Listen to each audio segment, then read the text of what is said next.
Yeah, you know how we do it. Only the best, yeah.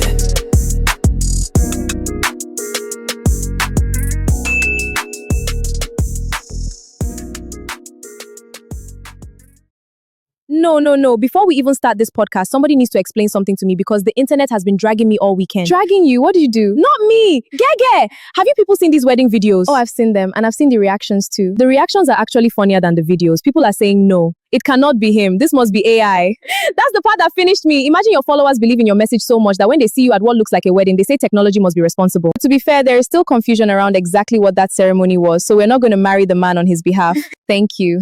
Before Geh Geh sends the soft life table a voice note. Allegedly. But today we're talking about why people reacted that way in the first place. Welcome back to the soft life table. Today we're discussing social media advice, relationships, marriage, influencers, and one very important question: when does listening to somebody's opinion become allowing them to make decisions for your life? Because there's nothing wrong with listening to people. I listen to podcasts, I watch videos. Sometimes somebody says something that genuinely changes how I see a situation. Same. We're sitting here giving opinions ourselves. Exactly. So this is not an episode telling people don't listen to influencers. Listen, learn, but filter. Because the person giving you advice is not going to live with the consequences of your decision. That is today's topic. Please don't hand somebody your brain because they bought a microphone. Tulu! And here we go. Instead of us paraphrasing everything and making it sound worse or better than it was, let's actually watch one of the clips that caused so much conversation. Don't let any girl deceive you go marry. Because you see where the world they go now, the world is becoming tougher and tougher every day. What is the benefit of marriage to a man? Nothing. Marriage, men not benefit anything from. If I have not promised you marriage before, I'm sorry. I will not marry you. Please take it from me sincerely from my heart. You know that's the. See, this is why people saw that wedding video and said, AI, deepfake, bring the forensic experts. Because people said, no, our lecturer cannot graduate before the students. But this is where I want us to separate two things. He is allowed to change his mind. Every human being is. Of course. But if thousands of people have built decisions around your very strong opinions, then when your own choices appear different, naturally they're going to question it. And that's actually the lesson. Never assume the person given advice will permanently live by the advice they're giving today. Because tomorrow they might discover love or peace or one fine woman.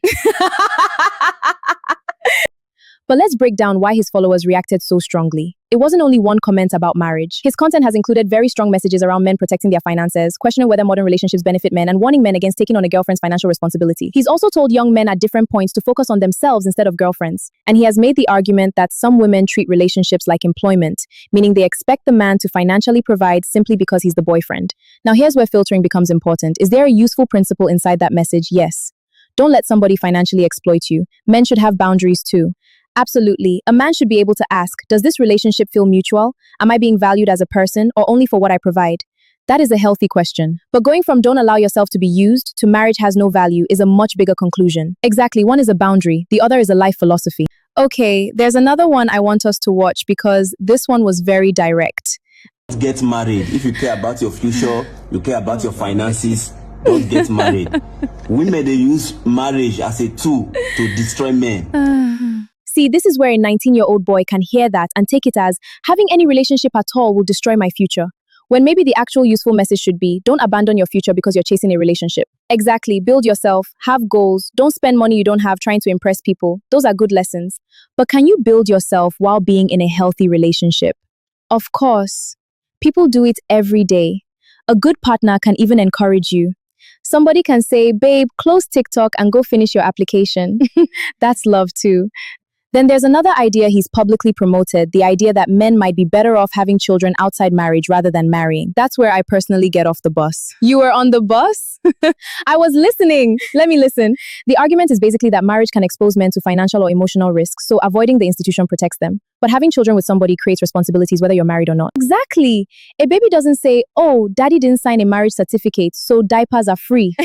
Children require emotional presence, financial responsibility, cooperation between parents, stability, married or unmarried. And this is why slogans can be dangerous. Marriage bad, baby mama good sounds simple online. Life is not simple. Now this one, when I heard it, I actually had to replay it. So if you allow one woman born picking for you, now problem for you as a man. Because within a modern world where if woman want me, you do something for her, you not do that thing for her. What? You go say, okay, you not get access to this child again. So for old age now, I don't want. Amara, why are you looking at me? 4 children, 4 women. Are we creating a family or opening branches? Tolu, please. Branches is crazy. But seriously, imagine a young man hearing something like this and believing complexity is protection. Exactly. Multiple co-parenting relationships can have their own emotional, financial, and logistical complications. So again, ask what fear the advice is addressing, then ask whether the solution actually makes sense for your life. Okay, we've watched what people heard before. Now let's show the video that caused the internet to lose its mind. By your window, so it may keep watch over your nights. Oh yeah, shake body. Oh yeah, move body. Make you ring alarm. Oh yeah, shake Professor! Wait, let the video finish. No, because what course are we studying now? You're terrible.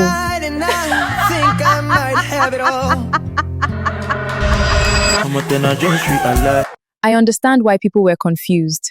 Confused! People enter denial!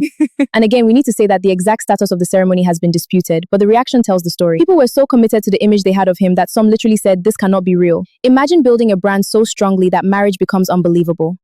The funniest part to me was people saying the video must be AI. Because AI has become the new I refuse to accept this. Anything we don't like now, AI. Geh Geh married, AI. My ex moved on, AI. My bank account is empty, AI. Please leave AI alone. But there's something serious underneath that reaction. Followers can become deeply emotionally invested in an influencer's identity. So when the influencer behaves differently, the follower feels personally betrayed. That's why people were saying, but you told us.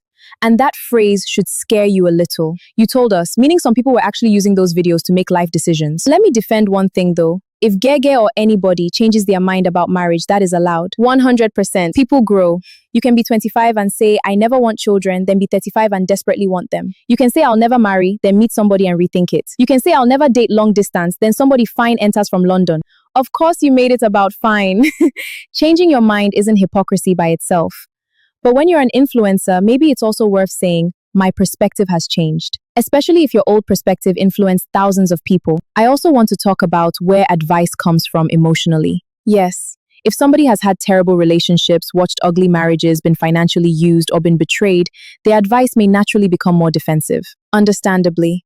But protection can turn into cynicism. Exactly. Somebody's wound can become a philosophy, and then you adopt the philosophy even though you never experienced the wound. That's the danger. You can learn from somebody else's pain without inheriting their fear. That's good. Now, I want us to say something clearly because sometimes the internet talks about marriage only in terms of risk. Marriage can be a beautiful thing. With the right person. That's the key. A good marriage can give two people companionship, emotional support, partnership, family, shared goals, stability, intimacy, and somebody to build life with. Someone who knows you beyond the polished version. Someone who sees you at 2 a.m., bonnet, one eye open, looking for water. Why is that your example? But she's right. Marriage does not magically produce those things. Both people have to create them. And bad marriages exist. Very bad ones. Which is why the goal shouldn't simply be get married. The goal should be to choose carefully and build healthily. And if somebody genuinely does not want marriage, don't marry. Simple. See, nobody died. Marriage isn't compulsory. Single people can live full, meaningful, happy lives. You don't need somebody's surname to prove you've succeeded. But let that decision come from you. Not because your favorite influencer trained you to fear every woman or every man. Not because somebody else's divorce scared you. And not because social media made bitterness look like wisdom. I actually think men need spaces where they can talk honestly about relationships. Absolutely. Men can be used too. Men can be emotionally manipulated. Men can end up in unhealthy marriages. Men should protect their finances. They should have standards. But protecting men should not require teaching men to hate women. That's it. You can tell a man, don't let a woman use you, without telling him every woman wants to use him. You can teach discernment without teaching fear.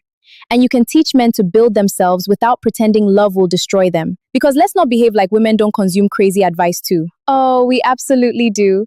Never call a man first. If he loves you, he will pay for everything. If he doesn't buy this by month 3, leave. Don't build with a man. Make him jealous. Now everybody is manipulating everybody. Exactly. The men are watching videos teaching them not to trust women. The women are watching videos teaching them not to trust men. Then we all meet and wonder why dating feels horrible. One thing people need to remember is that moderate advice doesn't always go viral. Nobody resposts. Choose a compatible partner and communicate respectfully. Too peaceful. But say never marry and suddenly everybody is in the comments. Extreme opinions create engagement. Engagement creates visibility. Visibility can create money, which doesn't automatically mean the person's opinion is fake. But you should understand the environment you're consuming it in. Your marriage should not become casualty of somebody else's engagement strategy. Here's a test. If your actual friend said the same thing, would you accept it? That's interesting. Imagine your friend has never had a healthy long-term relationship and tells you marriage never works. You would probably think, I love you, but I'm taking that with context. But give the same person 3 million followers and a podcast microphone. Suddenly they're Aristotle. Please, followers don't automatically equal wisdom. Popularity tells you people are listening. It doesn't guarantee the advice applies to you. So before you use social media advice to make a serious decision, ask yourself a few questions. Does this actually apply to my situation? Is this person giving me a principle or just expressing anger? What might their own experiences be contributing to this opinion? Does the advice align with my values?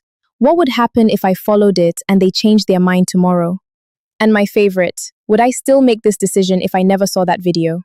That is the one. Okay, let's say, hypothetically, the viral ceremony does turn out to be his actual wedding. Here we go. I'm not even angry. What are you?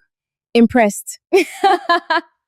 Because imagine giving lectures against marriage and then quietly finding your person. You really won't let him rest? No, but seriously, if that happened, my lesson would not be Geh Geh is bad. My lesson would be see why you cannot copy someone's life philosophy word for word. Because they are allowed to evolve. And you should be allowed to think for yourself. Exactly. If he finds love, good for him. If he doesn't marry, good for him. The important thing is that you don't decide your future based solely on what he chooses. I think our final message is simple. Take advice, but don't surrender your judgments. You can learn from Geh Geh, you can learn from relationship coaches, you can learn from married people, you can learn from single people. You can even learn from somebody who made terrible decisions. But no single person's experience represents every relationship. If marriage is something you genuinely want, don't let somebody who fears or dislikes marriage convince you that your desire is foolish. And if you genuinely don't want marriage, don't let society pressure you into it either. Choose based on your values, your life, your experiences, and the person in front of you. Not an algorithm, not a viral clip, not a comment section, and not even us. Wait, don't listen to us? Listen to us. Think for yourself. That's literally the whole episode. Okay, good. I almost lost my job. Now we want your opinion. Do you think influencers have become too powerful in the way people approach love and marriage? Have you ever taken relationship advice online and later regretted it? And the big question, if the viral Geh Geh wedding turns out to be real, what is the first thing you thought when you saw it? Be nice in the comments. I'm not promising anything. We'll see you at the next Soft Life table. Bye!